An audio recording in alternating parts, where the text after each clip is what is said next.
जुमे की नमाज के बाद बरेली में हिंसा हुई। आई लव मोहम्मद के नाम पर एक जुलूस निकला और उसने बरेली को लगभग सुलगाने की स्थिति में ले जाने से पहले ही पुलिस की सक्रियता से सब कुछ ठीक हो गया। बरेली की इस हिंसा का संज्ञान योगी आदित्यनाथ ने लिया और कड़ी कार्रवाई की। इस पूरे मामले को लेकर के स्पष्ट तौर पर योगी आदित्यनाथ ने तय कर दिया कि मौलाना तौकीर रजा खान की जिस तरह की टिप्पणियां थी उसके बाद ये माहौल खराब हो रहा था, लेकिन जिस तरह की कार्रवाई हुई उस पर योगी आदित्यनाथ ने स्पष्ट मैसेज देते हुए ये कह दिया है कि कल बरेली में एक मौलाना भूल गया कि राज्य की सत्ता किसकी है। उसे लगा कि वो जब चाहे व्यवस्था को रोक सकता है, सिस्टम ब्लॉक कर सकता है, लेकिन हमने साफ कर दिया था कि ना तो नाकेबंदी होगी ना ही कर्फ्यू लगेगा। हमने जो सबक सिखाया है उससे आने वाली उस मौलाना की पीढ़ियां दंगा करने से 2 बार सोचेंगी।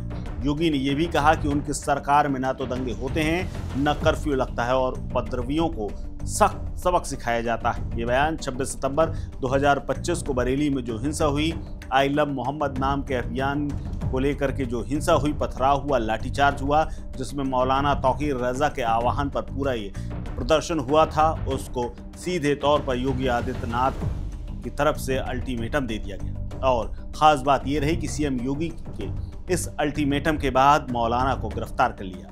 क्या कुछ कहा योगी आदित्यनाथ ने, सुनिए। पर्व और त्योहारों के दौरान आपने देखा होगा, जब भी पर्व और त्योहार आते थे उत्पात शुरू हो जाती थी। अब उत्पातियों और उपद्रवियों को पता लगेगा कि 7 पीढ़ियां याद आएंगी उनको,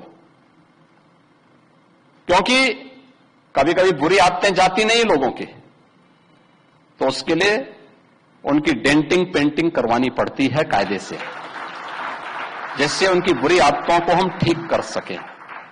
और यही डेंटिंग पेंटिंग आपने देखा होगा कल बरेली के अंदर, हो मौलाना भूल गया कि शासन किसका है।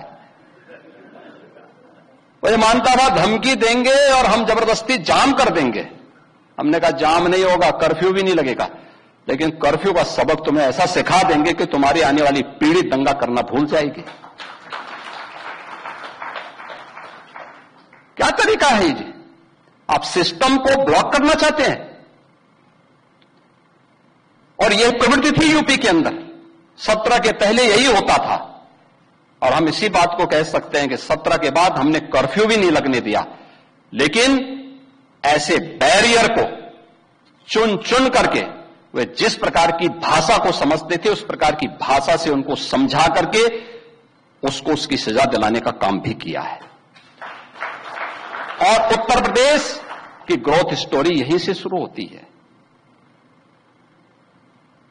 अगर आजादी के समय, मैं उससे पहले नहीं जाता, लेकिन 1947 में भारत आजाद हुआ, अगर उस समय भारत की इकोनॉमी में भारत का उत्तर प्रदेश का कंट्रीब्यूशन 14% था, तो ये 14% फिर से होना चाहिए। और 14% नहीं होना चाहिए, बल्कि जितनी आबादी है उत्तर प्रदेश की, उत्तर प्रदेश उतना कंट्रीब्यूशन करता हुआ दिखाई दे। ये हमारा राष्ट्रीय धर्म है और दायित्व भी है, और उसी के तहत ये सब कार्य योजना बन रही है। दरअसल हुआ यूं कि बरेली के मौलाना तौकीर रजा की इस पूरे घटनाक्रम में बड़ी भूमिका थी। अब योगी आदित्यनाथ की सरकार मौलाना की पूरी कुंडली खंगालने में जुटी हुई है। इसके बाद ये समझ में आ रहा है कि बरेली में अस्थिरता और तनाव का माहौल जिस तरह से पैदा होता रहा है, कई मौकों पर आग में घी डालने का काम तौकीर रजा ने किया है, और अब की बार भी उसने यही किया और पीछे हट गया। लेकिन अब की बार जब मासूम लोगों ने डंडे खाए और जेल गए, इस बार बरेली के लोग भी इस बात को समझ रहे हैं कि मौलाना के कहने पर कैसे उन्होंने कई बार अपने बेटों को जेल जाते हुए देखा है और करियर बर्बाद हो गया। लेकिन अब जबकि कई बार तौकीर रजा बार बार तमाम बहकावे के बाद हर सरकार में बसते रहे हैं, लेकिन इस बार योगी सरकार में जेल की हवा खा रहे हैं। इस खबर में फिलहाल इतना ही। अपडेट्स के लिए बने रहिए वन इंडिया हिंदी के साथ। नमस्कार। Subscribe to One India and never miss an update. Download the One India app now.